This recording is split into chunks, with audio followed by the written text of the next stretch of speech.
success means affiliations with certain brands, Emotive storytelling and connection and buying has always existed, but I think it's like a different level now. It makes sense to buy the latest Apple products always. Revolution is driven by a brand, but evolution should be driven by customers. Customers come, top of mind immediately when you think about brand mattering at every stage. And so I think about it that way, first and foremost. Mm-hmm. And then I think the interesting thing, I was just having this conversation with a client recently who was in an RFP actually. And I think it was Trust Radius that talked about 71% of, or like roughly 70% of B2B buyers say that they actually went with the product or brand that was like their first choice to begin with, even after they had a short list. Mm-hmm. To me, that underscores the power of, we talked about it earlier, but the power of air cover for sales, the power of brand across every stage, that you could go to your peer, back to how buyers are evolving, you could go to your peers and say, who's that trusted leader right now and why? What's the why? Even if they're like a newer progressive company, there's so much power in brand across every stage. And no question in this kind of an economic environment, the buyers are just going to be a bit more risk averse and go back to their network to validate that. And, larger enterprises still going traditionally to kind of, big consulting firms to ask, is this a valid player with all of the AI players in the market, right? So I think like generally going with the first brand that you're aware of and following your peers is just something to think about when you think about the power of brand at every stage. That's massive, right? 70% of buyers in B2B going with the first brand, that they came across even before when they began the research. So keeping that in mind, and if brand has such a significant play even in B2B, and I'm a big believer of that, what do you think something B2B can learn from B2C about buyer persona? Yeah, it's super. This is such a great question, Arun. I generally try to completely separate B2B and B2C, but I think there's so many learnings on both sides of the house. I think, B2C just tends to be very rapid and transactional in nature. And so one of the things, just sales cycle, if we're just talking literal, sales cycles in B2B are much longer, like average is like 9 to 11 months with a tech B2B buy. I think the thing that I see that I had the privilege at one point of working in a company where we had a B2C and a B2B offering, which was super interesting to sit in meetings and talk about the differences between those two. But I think the biggest learning we took was how do you capitalize? It goes back to buyer's journey. How do you capitalize on key moments for the buyer in their journey when they're ready to buy or they've made a pivotal shift, whether by digital body language or across, some sort of ad, et cetera, that enables you as a marketing team, whether B2B or B2C, to capitalize on that moment. And I think this is super interesting when you think about the importance of like targeting, segmentation, personalization when next generation buyers are just buying differently. We talked about like they don't want to engage with sales, as much. They want to go to their peers and justify and validate that brand in the market, right? To ensure they've done their due diligence and they're not taking too much of a risk, right? And I think the other thing, back to B2C, I have had the privilege recently of speaking to my daughter's 𝗀𝗃 organization, which is essentially like a marketing and storytelling organization where it gives kids, high school kids, a opportunity to like story tell and, you know, essentially do marketing pitches and sales pitches. I think there's a generational piece here that is super interesting when I ask them about like, why do you buy products or how do you buy products?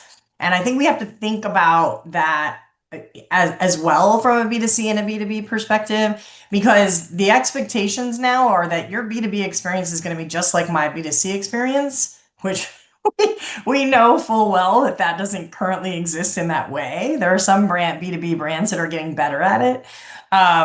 But what I heard over and over from this next generation was, I have to believe in this brand. I have to see that my values are like their values. And so like that emotive storytelling and connection and buying has always existed, but I think it's like a different level now. It's like, what is that experience I'm getting from that brand? Who are they, as my daughter would say, collabing with? And what are their values? And how do my values align with them? And if they don't, I'm not going with that brand, right? So I think we really have to think about this from back to brand, like what do we value as an organization? How are we showing up in the market? And how does that align to our key target or ICP's values, right? So it's just a really, really interesting time, because experiences and buyer's journeys, like we're talking about, are going to become more and more important as next generation buyers, you know, go through these processes. What do you think? Like, I'd be curious how your son says he chooses brands. I'd love to know more about that. No, firstly, I'm glad you mentioned about this. And my son is 9, a Gen Alpha, and we've recently had this conversation, my wife and son and myself. Yes, I think I agree with you. The emotive aspect, as well as a brand that aligns with his values, always takes precedence. But I think there's another piece that kind of came out of our conversation with him as recently as last weekend. He was trying to compare my wife's handbags with, tech purchases in the family. And he was like, it makes sense to buy the latest Apple products always, because you're investing in technology and there's something that gets better with it each year. And so you end up buying new tech, which is good because only then we improve ourselves with what's improving around us. But why would you pay thousands of dollars to a handbag which is made of the same leather like any other handbag which doesn't carry a logo on it, right? So I think Gen Alphas will be more value conscious even when you apply this template to B2B. So I don't think they're going to pay or foot the bill of expensive marketing plans of any B2B brand. So B2B brands will have to learn to do more with less, only so that they can pass on the cost advantage to their customers, because they're going to be more value conscious than we have ever imagined B2B has ever been. So I think that's where we are headed. It's funny you're saying that. Just bear with me for a moment. It immediately made me think about, our kids and the way they think about Apple. If we go back to brand, I mean, I'm going to date myself here, but if you think about like brand, Apple is clearly one of the quintessential brands in the market, but they gained market share because they went outside of the box. I mean, I think of like the 1984 kind of George Orwell, dystopian ad that they came out with. And again, back to values, that wasn't even really about the product. Yeah. The ad campaign was about like freedom and individuality and creativity, which they've continued as a brand to piggyback on. And that has propelled them in a complete, as a disruptor, as, a technology company that will not conform, right? And all of that flipped into empowerment for the buyer, which is that just made me think as you were talking about your son and Louis Vuitton, they didn't see what those brands like Louis Vuitton, individuality, those kinds of things of what they represented. And those were all really brand ads where they made a mark at a very poignant time in the market, and then that propelled them to a different place, right? So it's just it's fascinating to see brands evolve like that. But of course, to our kids, they're like, why wouldn't you go with Apple? Why wouldn't you go with Louis Vuitton? Right. No, I think we'll have to probably wait and watch as to how the next two generations will think and in a manner, build relationship with brands as consumers and users. So I think, Yeah. we were sold very young that success means affiliations with certain brands, whether you're into automobiles, whether you're into consumer goods.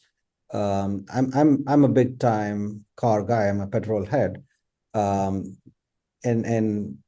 there have been cars that have always been aspirational all my life. And as a mark of, this passion towards the performance, but if I were to be honest and accept the inner, kid in me, I think the bigger reason of those purchases, I have a few cars now in my garage. So I think the inner reason of purchases were actually to satisfy that young kid in me that once saw that ad and attributed success to having some of these.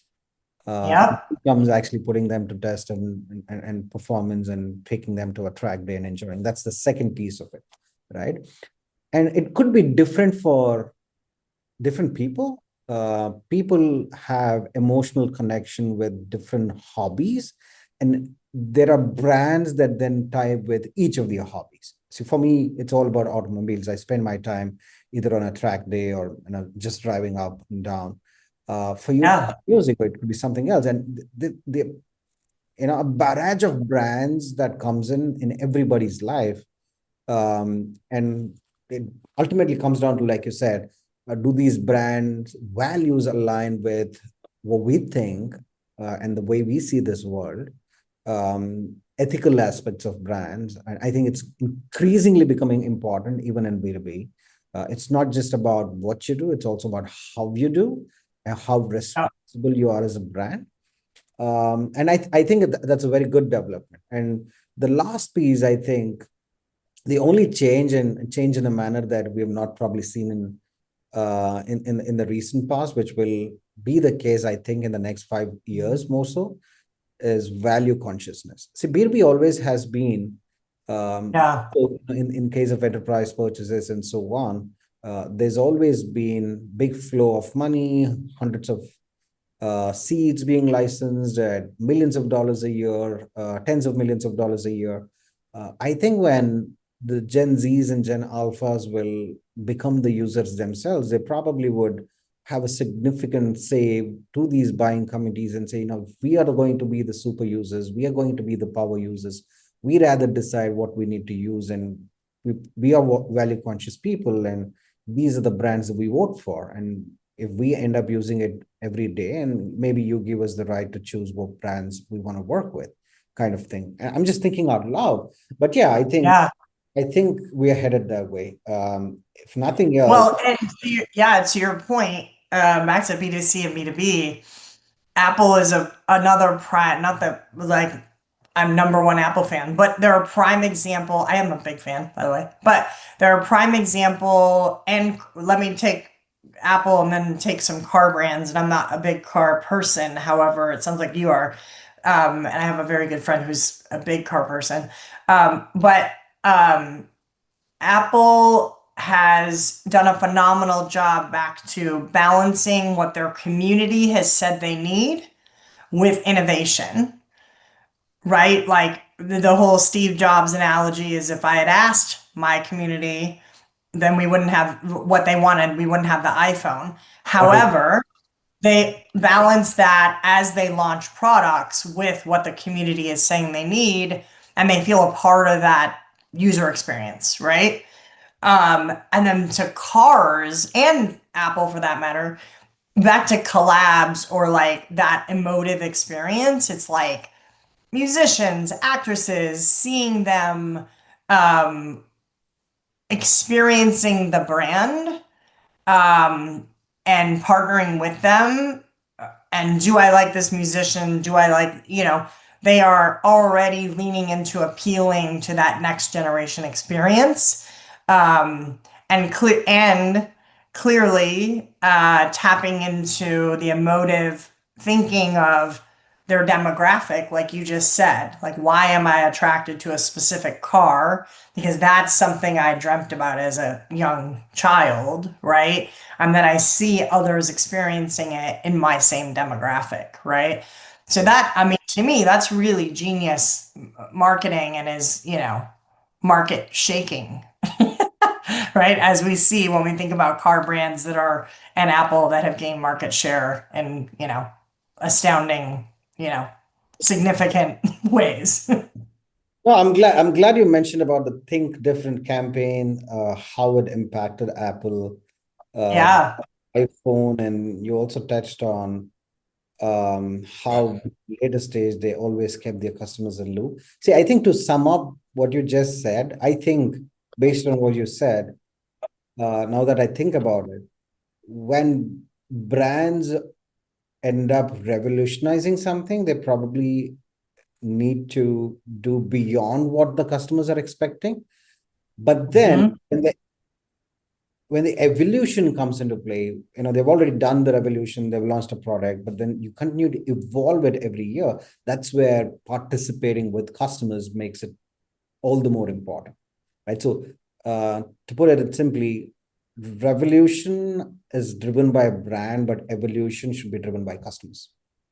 Ooh, I love that. Yeah. I mean, I think we're onto something there, which is that balance of your buyers and customers feeling a part of that revolution or that evolution, right? So I love that. I truly believe that's, game-changing brands do that well, really well. Louis Vuitton, don't get me started. Anyway, I don't even have one anymore. Still. I mean, most buyers are inundated with really poor marketing. What parts of marketing do you think AI can never replace, no matter how advanced it gets?